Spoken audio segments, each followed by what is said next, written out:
Welcome to Issues That Matter. I'm Cynthia Pooler. My guest today is my friend Joe Seeman, and Joe lives in Saratoga Springs, I believe. Uh, Actually, uh, technically, I'm in the town of Milton, okay, between Ballston Spa and Saratoga Springs, but that was pretty close. That's it. pretty Close close. enough for government work, we used to say in Albany. Right. So we're going to talk about um, Elise Stefanik and her earlier races for Congress. So, Joe, what was the first year she ran for Congress? She ran in 2014, Okay, um, and we, by the way, the district's lines have changed, so I'm right now in Tonko's district, but I was in her district for a number of years, and I was right there involved when our good friend Elise first announced and that whole wonderful campaign and the various subsequent campaigns. so tell us a little bit about her early days in Sure. Congress. Well, let's talk about her days before Congress, which I think informs who and what she is in Congress. Great, let's do that. So she is a young woman from Guilderland, just outside of Albany, and her parents own, I think, a lumber or lumber-related business, and they're apparently wealthy, successful business people. She went to Harvard, and straight out of Harvard, she went to the George W. Bush White House. Remember that George W. Bush White House that started things like a war of aggression on Iraq, Right. gave us tax cuts for the rich, scandals with Enron, and more. That's was her first foray into politics, Mm-hmm. and she then uh, afterwards she was involved in writing the Republican Party platform. I think it might have been in uh, 2008 or 10 or something like that. So she was very much involved with the heart of the Republican Party establishment. And when um, when Mitt Romney and Paul Ryan ran against Obama and Biden, Stefanik was Ryan's debate coach when he debated Joe Biden, Okay, I've got a vice question. presidential. I've got a question for you right there. Now, Trump is labeled kind of anti-establishment.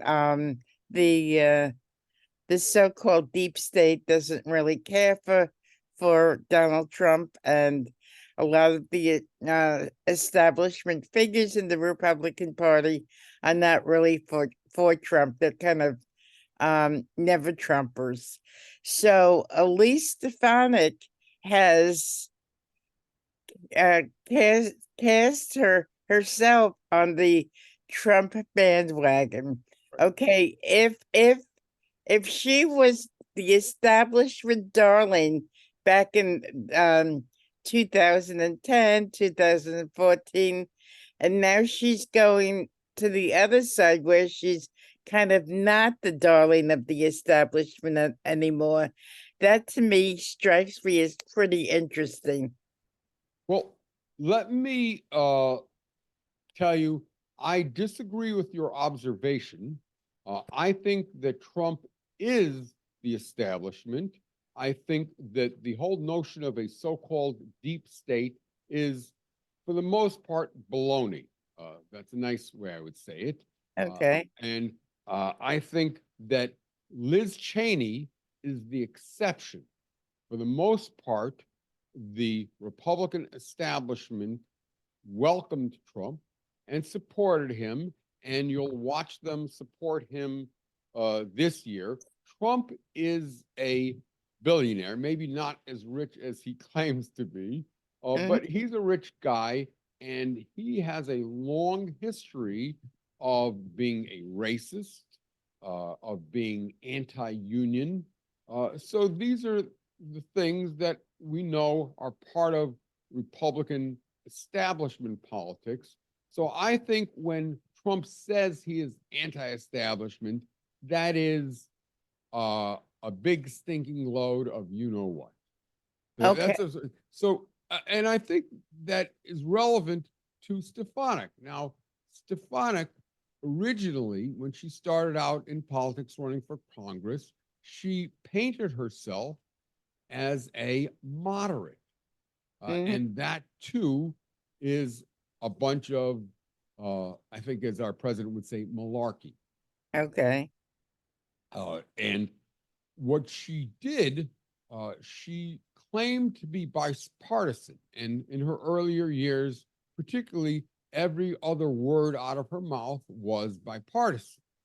And if you looked at her voting record, you would find that on a number of issues, she actually voted with the Democrats. But if you look a bit closer, you'll find that on every single issue where the vote was anywhere near close, she always voted the party line. And on the votes uh, where she voted with the Democrats, it was because the party leadership gave her a pass to vote with the Democrats so that she could pretend to be a moderate, Mhm. pretend to be bipartisan. But if you really look at her whole history, including her rhetoric, she has been party line Republican, Republican establishment from day one. And that is exactly what she is. She has been the ultimate opportunist. So let me tell you a little about her opportunism. Okay. She never lived in the New York 21st district. She lived, uh, comes from Guilderland outside of Albany, and she lived in Washington, D.C., where she had a home. She used her parents' vacation home on Lake Champlain as her pretend home. And all the people in that town said they never saw her around anywhere. So she was recruited by Karl Rove. You remember him, yes? Talking Mhm. about Republican establishment, and by somebody named Paul Singer to run for office. And let me tell you who Paul Singer is, and you can look this up, or your listeners can look this up. Paul Singer is known as the Vulture. He is a Wall Street billionaire who makes his money by buying the debt of uh, third world nations. I think Argentina is one of them. When they are unable to pay their debt and the debt goes bad, the banks owning the debt sell the debt for pennies on the dollar. Paul Singer, being a hardcore Republican billionaire backer, would buy the international debt, pennies on the dollar, and then he would use his political power that he uses through influencing Republicans.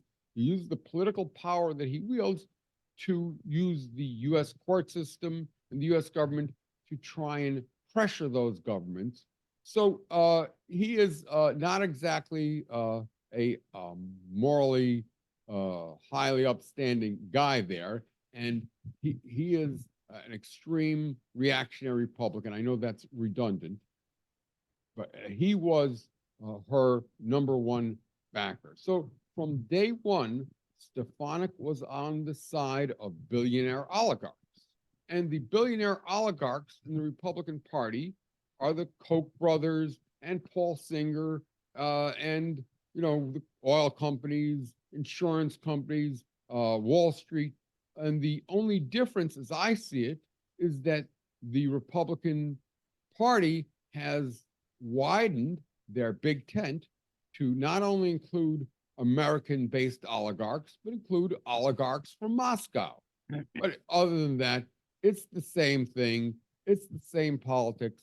Politics that deny science, deny the validity of climate change, politics that serve the billionaire oil companies, serve the billionaire insurance companies, serve uh, the people with the big money, but certainly not the people of upstate New York. Okay. So she was elected in 2014 Right, and she was perceived as a moderate, right. right? Although many of us right here in the district, we have been organizing with organizations right now affiliated with Indivisible, previously with Move On and other groups. We've organized demonstrations to try and expose Elise as what she is. As a matter of fact, we had a group, a takeoff of what used to be known as the Billionaires for Bush, had different iterations. We called the Elitists for Elise, where we would dress up as billionaires with top hats and tuxedos and tiaras and so-called fancy jewelry, and be pretend billionaires cheering her on. So we've been trying to expose from day one that she's a phony moderate and a extremist, corporatist, pro-billionaire, anti-worker, anti-middle class Republican Party line reactionary from day one to today. So she was first elected in 2014 That's right. and Trump was first elected in 2016. So when Trump was first elected, Trump and Stefanik were not buddies at that point, correct? Look, she comes from the George W. Bush White House. I believe she was tight with Jeb Bush, who was one of the candidates in 2016. And I think she thought it behooved her and her so-called moderate or so-called bipartisan phony image to not talk about her support for Trump. So at first, when she talked about Trump in 2016 when he was the candidate, and many of us, including Republicans, thought that Hillary was likely to win, she would not mention his name. She said, I support the Republican candidate. She didn't say the words Donald Trump. Okay. What do you think that is? Why? Yeah. She is an opportunist, and her objective from day one has been her own personal power. From day one, it continues. And when she thought it didn't suit her political aspirations to talk about Donald Trump, she didn't. And when she found that her constituents were very big Trumpers, she became the super Trumper. And we have a local hate group, just like very similar to and probably affiliated with the hate groups we know about, like the Oath Keepers and the Proud Boys. There was a local group called themselves the North Country Deplorables that would show up at our progressive rallies for justice, rallies for treating people decently, for healthcare, for all the issues. They would show up and try to physically intimidate us, try to instigate violence. And those are her best buds. Stefanik never had a real town hall, never. But what she did, she doesn't anymore, is she used to, a couple of years, back, she would have these things she called coffee with your congresswoman, a line she stole from our Senator Gillibrand. And she would announce publicly a day or two in advance that she was going to be someplace, such as a meeting building in South Glens Falls or somewhere in district. And she would appear in public and take questions. But these phony 10 town halls that she had, she would notify her own peeps, that is the extremist Trumpers like the North Country Deplorables, and they would get in there, and she sat them right in the front. They took up the first set of rows, and there was one of these in Hudson Falls. The first 5 set of rows were all the North Country deplorables, people who had done, who had threatened journalists from the Post-Star, who had tried to instigate violence, real thugs. She put them in the front rows, uh, and her staff person, I think it's Alex DeGrasse, I'm not sure if that's the right name, invited them specifically. So she, as soon as it became politically favorable for her, she became 100% Trumper. So I remember one time Trump had I don't know if it was a news conference, I don't exactly remember, but he could not even pronounce her name correctly. You remember that? Yes, I do. Yes, I do. And in Fort Drum, he came. Fort Drum is in the district, and of course, we know that Stefanik and Trump pretend to be pro-military. Of course, Stefanik has voted against helping veterans, and of course, we can go into the details, but he came to Fort Drum and yeah, mispronounced her, and she is I think she's been trying to see, maybe the Times Union recently just called her a Trump psychopath. And Mhm. we used a slightly different term involving her tongue and a part of Trump's behind, but you get the picture. So you're to the left of center, and you live in Saratoga or Saratoga County. That's right. Okay. Although I wouldn't define myself as left. I'm just going to digress a bit here. I think that the left versus right paradigm is something that comes out of the 17th century French Parliament when they sat on left and right side of the aisle, and it is an utterly ridiculous way to describe our politics. I think the political sides in America are better described as not left versus right, but top versus bottom. Top being the richest 1%, Mhm. such as the Koch brothers and Paul Singer and the oligarchs from Moscow to Wall Street who support the Republicans, and the other 99% of us being the bottom. So that's I think left versus right is baloney, but I Okay. would consider myself a pro democracy, pro justice, pro decency. Mm. You can go on that side of the political spectrum. Pro working class, pro Okay. So 99. when I lived in Saratoga County, I've seen you at the rallies on Yeah, Saturday morning. Okay. So I'm sure that the people you rally with on Saturday morning uh, are not pro Stefanik. And they more or less have the same outlook as you do, correct? right. Just for your information, the Saratoga Peace Alliance is one of the groups that I'm involved in.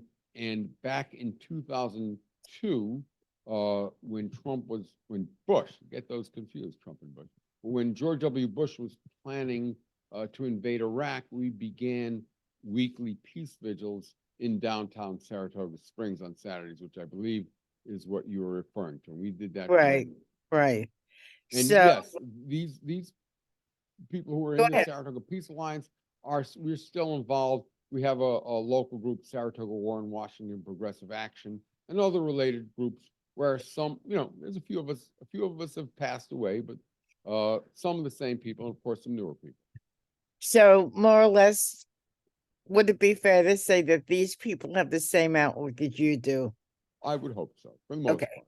So we're looking at you don't want me to use the word left of center, but I mean, you can use it. I just don't think I think it's a misnomer.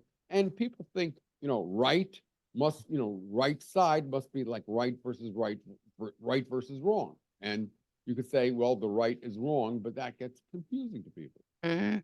So if you and your colleagues in Saratoga County are not thrilled with Elise Stefanik, Hmm. the people in the Republican Party, as of right now, are they excited and thrilled and jumping up and down and screaming hooray that that Stefanik might be the nominee for vice president. So let me name some names, if you Okay. don't mind. Okay, John Sweeney. You all may remember John Sweeney, a former congressman who lost disgracefully. He lost to Kirsten Gillibrand in 2006 when it came out that he was involved in domestic violence. He beat his wife. John Sweeney is still the darling of the Saratoga County Republican establishment. He, by the way, now is on the payroll, and you can't make this stuff up. He is on the payroll of a Putin-controlled Russian bank. That's our friend John Sweeney today. Can you document that? Yes, I can. You can look it up on Google. But yes, I can document. I forget the name of the bank, but he is on the payroll of a Russian bank. And as I'm sure anybody who knows how the Russian economy, Russian system works, it's like a mafia style oligarchy where Putin and his political allies are on the take. You can't have a bank in Russia without Putin getting a piece of the action. So John Sweeney helped fundraise for Elise Stefanik. We protested outside those fundraisers. Some other noted Saratoga County politicians, Jim Tedisco, who also is very successful at pretending to be a moderate, but is an utter extremist Trumper, party line Republican, also super tight with Elise Stefanik. Assemblywoman Mary Beth Walsh, the same thing, pretends to be moderate, but is utter extremist, buddy with Stefanik. The Saratoga County Republican Party, which, by the way, they sent busloads on January 6, 2021, to Washington, D.C. for that insurrection at the White House. Those people who were arrested, who our good friend Stefanik now calls hostages, those people who beat the crap out of police officers and tried to overtake Congress and prevent the winner of the election from being certified, as of course Stefanik did through her votes and other actions. Those people included busloads sent by the Saratoga County Republican Committee. So yes, the Stefanik, Trump are all the darlings of the Saratoga County Republican establishment. Okay, I've got another question, and this is not well known amongst the American public. Stefanik was 100% behind George Santos. Of course. Okay, why? Nobody really knows why she was behind Santos. Well, first of all, she was not only behind, but she did a lot of work to help him raise lots of money. Okay, Stefanik is to all things we say negative about her. To her credit, she's very good at certain things. She's an extremely prolific fundraiser, and she helped Santos raise a lot of money. And the why is simply because her politics have always been, and continue today to be about power for the Republican Party and the oligarchs from Moscow to Wall Street that own the Republican Party. And of course, they wanted to win that seat in Long Island. And they certainly had no regard for the fact that Santos was such a liar that he's even a worse liar than Stefanik and Trump. Hard to find that, but yes, they found one. So But it's party line, Republican, pro-billionaire, pro-oligarch politics. But in all the time before Santos was ousted, when he had all this press and the Republicans in on Long Island and Congress, they wanted to get rid of him, but Stefanik stuck by him. Why? Well, I think they said they wanted to get rid of him because they thought politically it would help them because their seats, some of them may have been in close races. And as a matter of fact, we have a special election. I don't know when this is going to go on the air, but there's a special election for Santos' old seat. Right. Tom Suozzi is someone who I'm supporting, and of course would encourage everybody to support. We have people in Saratoga County volunteering phone banking for Tom Suozzi, and you can, any listener who wants to help, that's a special election.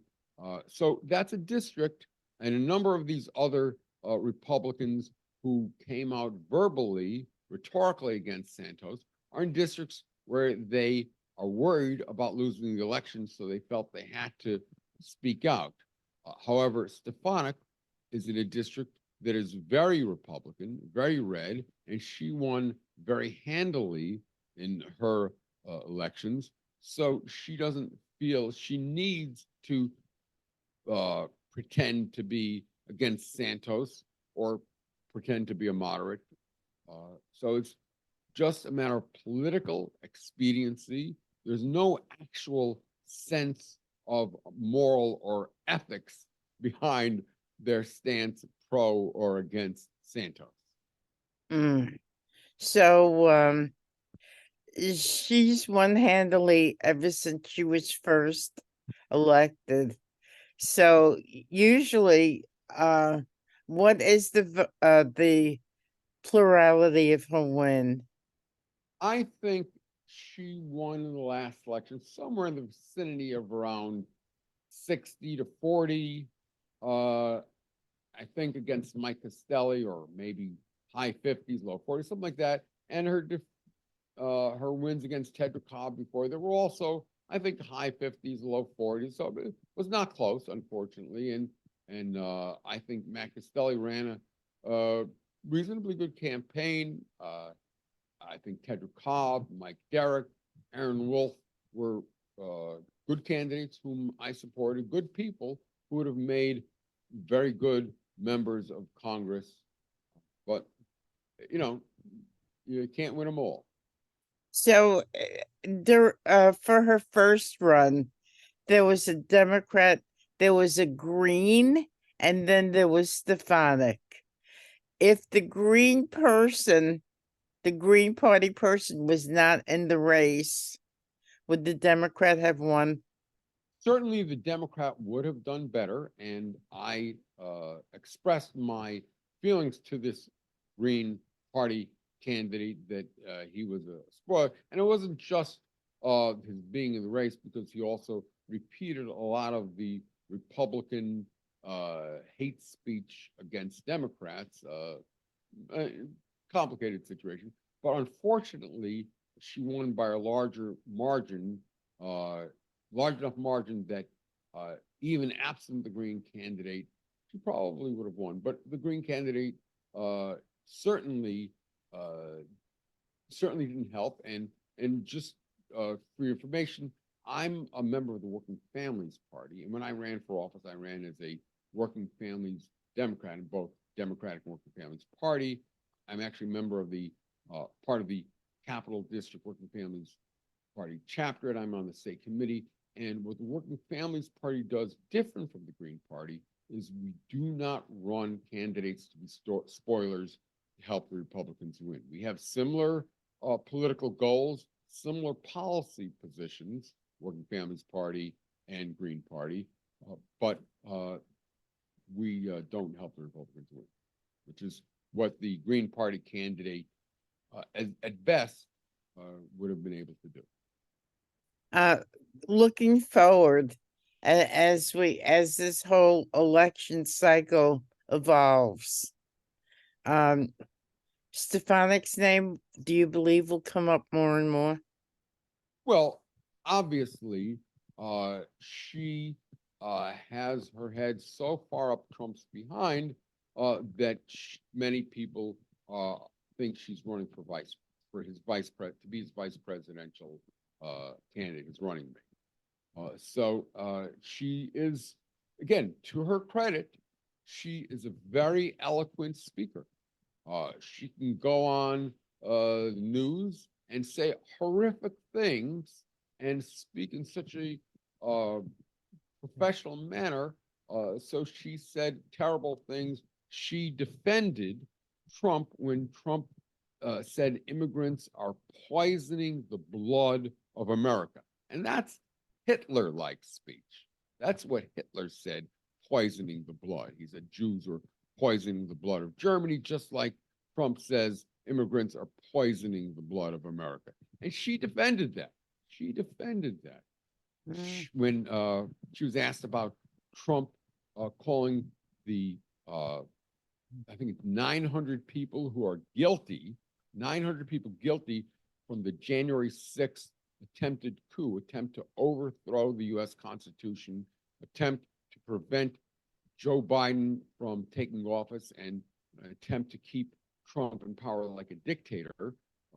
She defended those people just like Trump, and she called them not criminals, not terrorists, which they are, not thugs, not fascists, but she calls them hostages. And she gets away with it because she's a powerful, powerfully eloquent speaker. And she didn't entirely get away with it, but that's who she is. So, it's the next few months are going to be very interesting, wouldn't you say? Yes, and again, Stefanik has been very good. Remember, she calls these criminal fascist terrorists, calls them hostages. At the same time, that there are over 100 Israeli innocent people from the kibbutz held hostage now over 100 days. There are real hostages in this world, and it's a terrible thing. It's a terrible thing. People are really suffering. These are real human beings. Hostages, that's not a word you throw on lightly, much less used to defend convicted criminal terrorists. It's blowing my mind a little bit, I guess. And she talks about anti-Semitism. She was very successful, and she grilled some college presidents. But at the same time, she talks about that. She was completely silent and supported Trump with his incredibly anti-Semitic actions. In 2016, he had an ad where he had Hillary Clinton, a picture of Hillary, a pile of $100 bills, and a Jewish star, the Star of David. His closing ad in the 2016 election had three prominent Jews. I think it was Yellen, who's I guess in charge of the Federal Reserve, banker Blankfein, and of course George Soros, the ultimate scapegoat, Jewish leader of all the things that Republicans blame him for. And he had the three prominent Jews in his ad, and he called them the globalists who control the world economy. And that's your standard textbook anti-Semitism. And there are numerous other instances of anti-Semitism where she supported Trump 100%. So she's very good at pretending to be against anti-Semitism when it suits her needs. But come on, does she really give a damn? Really? So there's a person who's running against Stefanik for her Congress seat right now. That's right. If in fact Stefanik becomes the nominee, then the person who's running on the Democratic ticket will ultimately be running against somebody else for Congress, right? That sounds right. The person, by the way, who is the declared candidate, and of course, we don't know if there'll be Democratic primary, and he also may get the working families backing, one would hope, if you like him. His name is Steve Holden. He attended a rally we organized on January 6th of this year in Albany at the Capitol to commemorate the terrorist, fascist, Trumper assault on on democracy in 2021, January 6th. Steve was there. He's a very impressive guy, and his website is believeInsteve.org, I believe. And, Okay. he's running against her. And by the way, talking about January 6th, let's remember that it was, I think, 2 or 3 days before that assault. Stefanik came out publicly and she said there were over 100,000 false, fraudulent votes in some county in Georgia. Complete and utter baloney, disproven baloney, but she came out repeating the big lie. And if you all don't know what the big lie, look that up. That's a Nazi originated concept. But she repeated the big lie that Biden stole the election, that Trump won. There are over 100,000 false votes that gave Biden the win in Georgia. She did this a couple of days as the Saratoga County Republican Committee and Republicans around the country were sending busloads to Washington, D.C. as they were organizing for it, planning this insurrection. Stefanik was pouring fuel on the fire of fascism and insurrection, this attempt to make Trump a dictator. So she was part of that. And Steve Holden was one of our speakers. We had a number of other speakers, including Congressman Tonko and a number of other elected officials and leaders. And Steve was quite impressive. And I believe you'll find video from that. We have it. We took video of Steve speaking. He's an impressive guy. And while the Working Families Party, which I'm a part of, has not endorsed him, we will be, I believe we will be considering him, and I guess the Democrats will be too. And so as this election season unfolds, I would like to have you back on Issues That Matter to share your thoughts on the possibility of Stefanik becoming VP. And what I think is pretty interesting in this whole thing is, well, Biden is not a spring chicken anymore. And neither am I or you. Neither of us are. Right. But you're younger than me. Not much. I only feel old, real old. Go ahead. So, and also, Trump is a little bit on the older side. Right. Okay. So there would be a possibility of 2 women who are VP. So I think the chances of one of them becoming the first woman president is pretty great, wouldn't you say? I'm hoping that'll be Kamala Harris.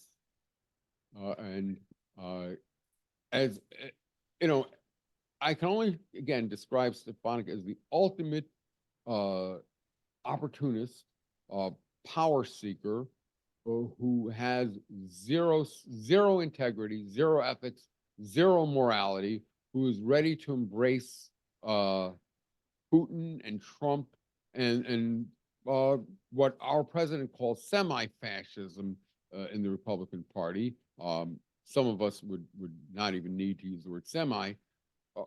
So that would be a horrific thing.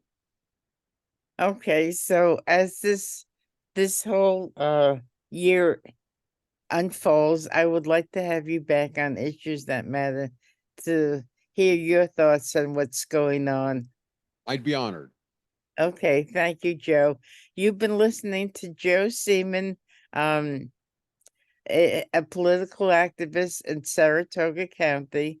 I'm Cynthia Pooler. This is Issues That Matter. And if you like this show, please subscribe to my YouTube channel. Thanks, Joe. Have a great day, and thank you, everybody, for listening. Thanks.